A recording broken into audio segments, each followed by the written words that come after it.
Iraqi security forces are fighting this morning to win back control of two key cities. Al-Qaeda-linked militants seized parts of Ramadi and Fallujah after overwhelming police. U.S. troops fought their bloodiest battles of the Iraq War in those cities and the surrounding area. Elizabeth Palmer is in London. Elizabeth, good morning.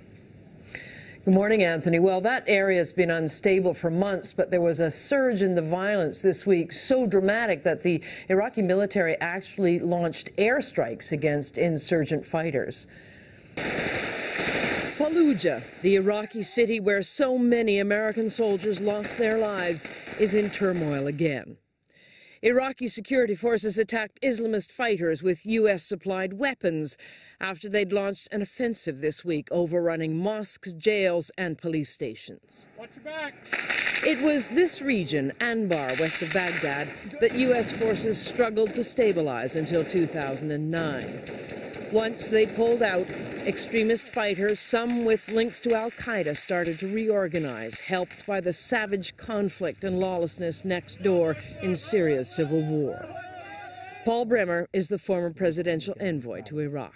The collapse of the Syrian government's control over its own territory means that al-Qaeda has a wider area of operation, and they've actually founded a new al-Qaeda organization, ISIS, which is operating in Anbar province. This al-Qaeda has morphed, though. It's no longer the organization once run by Osama bin Laden that brought down the Twin Towers.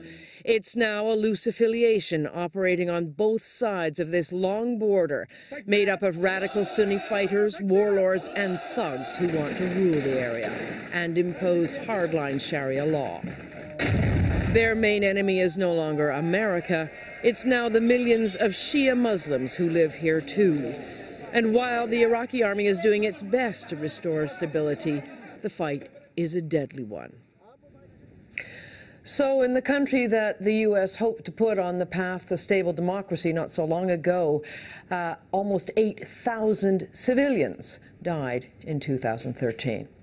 Anthony, Nora? Elizabeth, thank you.